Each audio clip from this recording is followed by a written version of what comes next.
Assalamualaikum warahmatullahi wabarakatuh. Saya Kurniawati dengan NIM A1D121025 dari Ruang 001 semester 6 Pendidikan Guru Sekolah Dasar Fakultas Keguruan dan Ilmu Pendidikan Universitas Jambi. Pada video kali ini saya buat untuk memenuhi salah satu tugas mata kuliah Pendidikan Inklusi. Baiklah, yang pertama saya akan menjelaskan tentang pendidikan inklusi. Menurut Kamus Besar Bahasa Indonesia, inklusi artinya adalah termasuk atau terhitung. Maka dapat diartikan bahwa pendidikan inklusi adalah pendidikan yang sifatnya melibatkan dan mengikutsertakan seluruh individu tanpa pandang bulu, apapun kondisi yang dimiliki. Pendidikan inklusi sangat erat kaitannya dengan pendidikan multikultural karena keduanya menjunjung tinggi penerapan toleransi terhadap sesama. Baik pendidikan inklusi maupun pendidikan multikultural sama-sama merupakan upaya untuk mendorong penerimaan sekaligus interaksi antara individu, meskipun individu termasuk memiliki perbedaan dengan individu lainnya. Bedanya, pendidikan multikultural lebih mengacu pada perbedaan sosial budaya, sedangkan pendidikan inklusi lebih mengacu pada perbedaan kondisi fisik dan mental individu.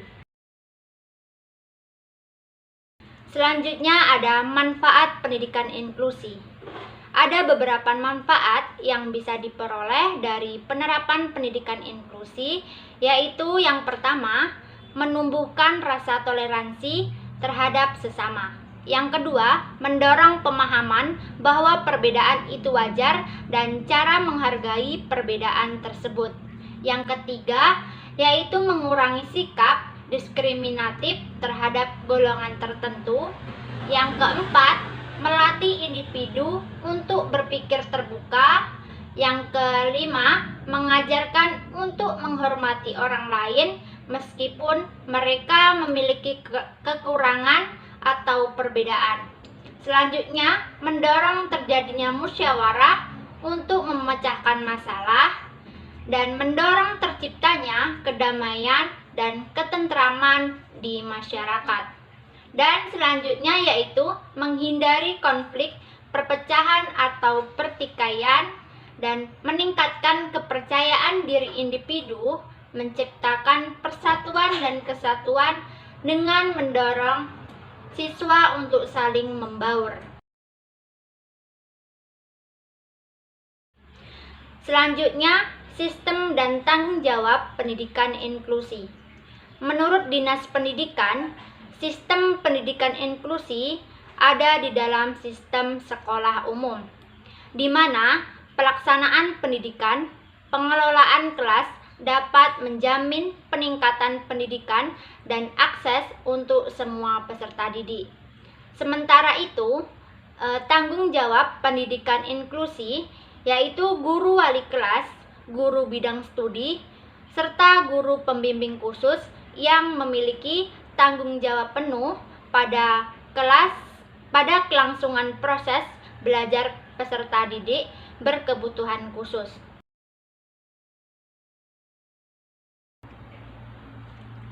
Baiklah, selanjutnya saya akan menjelaskan kebijakan pendidikan inklusi terhadap dua macam kebijakan pendidikan inklusi, yaitu yang pertama kebijakan nasional dan kebijakan internasional. Kebijakan nasional yang terkait dengan pendidikan inklusi yaitu yang pertama, Undang-Undang Sistem Pendidikan Nasional Nomor 20 Tahun 2003. Yang kedua, Pasal 4 Ayat 1 yang berbunyi pendidikan diselenggarakan berdasarkan demokrasi dan berkeadilan dan tanpa diskriminasi. Yang ketiga, Pasal 11 Ayat 1 yang berbunyi adalah kewajiban pemerintah untuk menyediakan pendidikan yang layak bagi semua warga negara tanpa adanya diskriminasi. Selanjutnya 4 pasal 12 ayat 1 yang berbunyi hak dari murid untuk memiliki pendidikan yang layak berdasarkan bakat, minat dan kemampuan umumnya. Yang kelima, Peraturan Pemerintah Nomor 19 Tahun 2005 tentang Standar Pendidikan Nasional Pasal 41 yang berbunyi setiap satuan pendidikan yang melaksanakan pendidikan inklusi harus memiliki tenaga kependidikan yang mempunyai kompetensi menyelenggarakan pembelajaran bagi peserta didik dengan kebutuhan khusus. Yang keenam, Permendiknas Nomor 7 Tahun 2009 tentang pendidikan inklusi bagi peserta didik yang memiliki kelainan dan memiliki potensi kecerdasan bakat istimewa. Yang ketujuh yaitu Keputusan Mendikbud Nomor 0306 1995 tentang pelaksanaan wajib belajar pendidikan dasar. Yang kedelapan, Keputusan Presiden Nomor 36 1990 tentang pengesahan dari pengakuan akan hak-hak anak.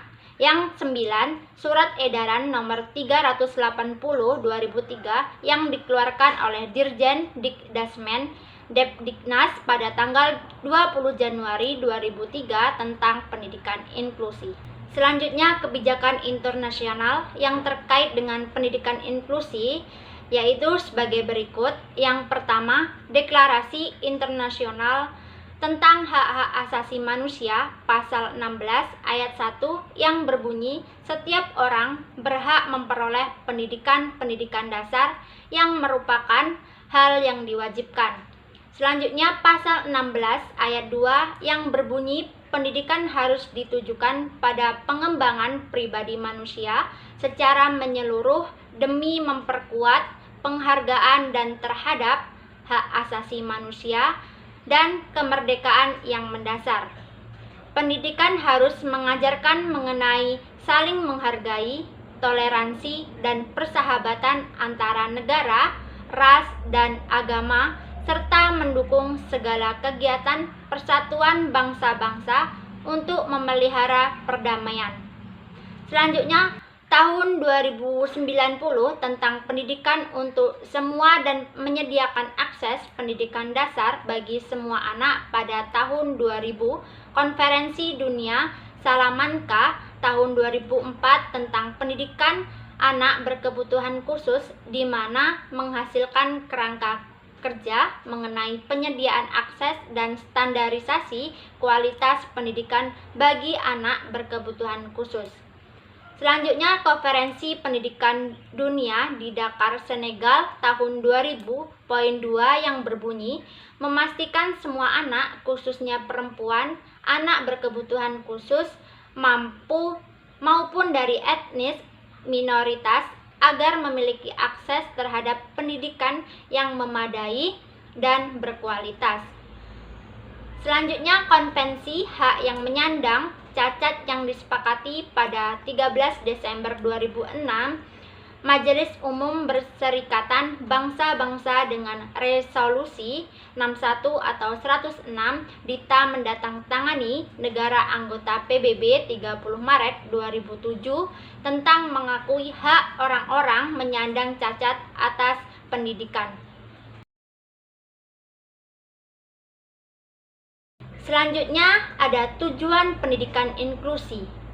Tujuan pendidikan inklusi yakni yang pertama, secara umum adalah memastikan bahwa seluruh individu bisa dalam wilayah tempat tinggalnya. Selain itu, pendidikan inklusi juga memiliki tujuan bahwa yang pertama yaitu memberikan kesempatan kepada seluruh individu termasuk individu berkebutuhan khusus untuk memiliki akses terhadap pendidikan yang berkualitas, terjangkau, efektif, serta layak sesuai kebutuhannya. Selanjutnya, menekankan tinggal kelas dan putus sekolah, utamanya di jenjang sekolah dasar dan menengah. Yang ketiga, memenuhi hak asasi manusia untuk mendapatkan pendidikan yang setara. Yang keempat, merealisasikan amanat Undang-Undang Dasar 1945 Pasal 31 Ayat 1 yang berbunyi setiap warga negara berhak mendapatkan pendidikan, serta ayat 2 yang berbunyi setiap warga negara wajib mengikuti pendidikan dasar dan pemerintah wajib membiayainya. Yang kelima, merealisasikan amanat Undang-Undang Nomor 20 Tahun 2003 tentang Sistem Pendidikan Nasional Pasal 3 Ayat 1 yang berbunyi setiap warga negara mempunyai hak yang sama untuk memperoleh pendidikan yang bermutu. Yang keenam, merealisasikan amanat Undang-Undang Nomor 23 Tahun 2002 tentang Perlindungan Anak Pasal 51 yang berbunyi anak yang menyandang cacat fisik dan atau mental diberikan kesempatan yang sama dengan aksesibilitas untuk memperoleh pendidikan biasa dan pendidikan luar biasa. Selanjutnya yaitu aspek pendidikan inklusi terhadap 6 aspek utama yang harus dilibatkan dalam penerapan pendidikan inklusi, yaitu ada yang pertama ada terbuka, adil, dan tanpa diskriminasi, peka terhadap setiap perbedaan, dan relevan dengan kehidupan sehari-hari. Berpusat pada kebutuhan dan keunikan peserta didik, inovasi, kerjasama, keterampilan hidup.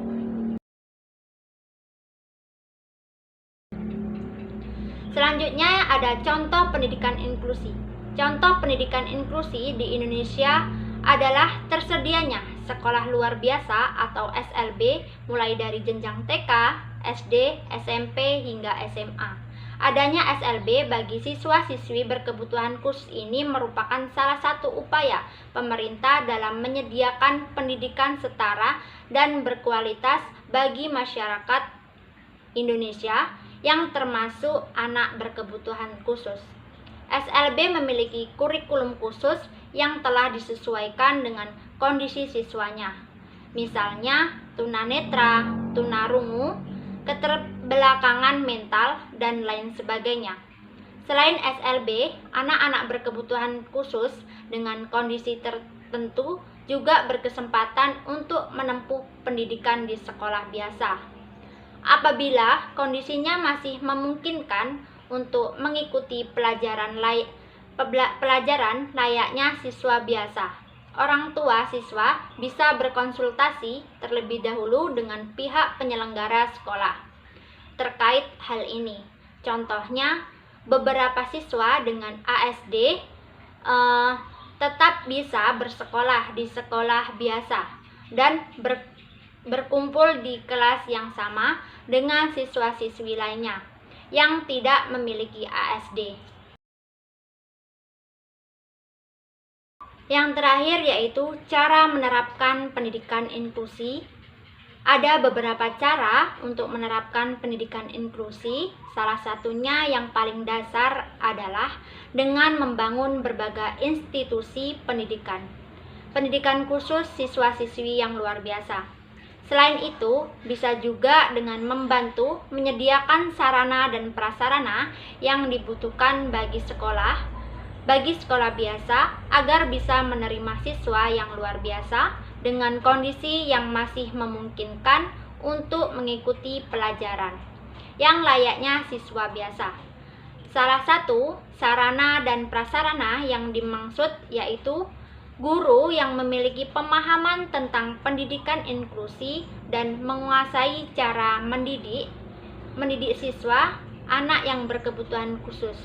Guru bisa mendapatkan wawasan mengenai pendidikan inklusi dengan mengikuti program guru belajar dan berbagai seri pendidikan inklusi yang disediakan oleh pemerintah.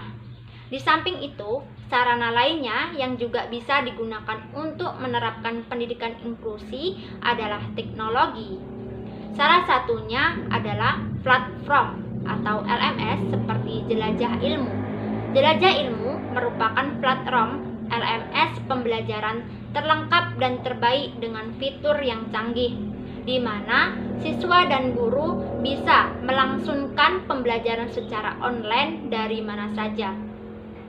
Bagi siswa dengan kondisi fisik tertentu yang sulit untuk hadir langsung ke sekolah atau SLB, adanya jelajah ilmu bisa menjadi sarana untuk memfasilitasi pembelajaran tanpa mengharuskan siswa dan guru bertatap muka secara langsung.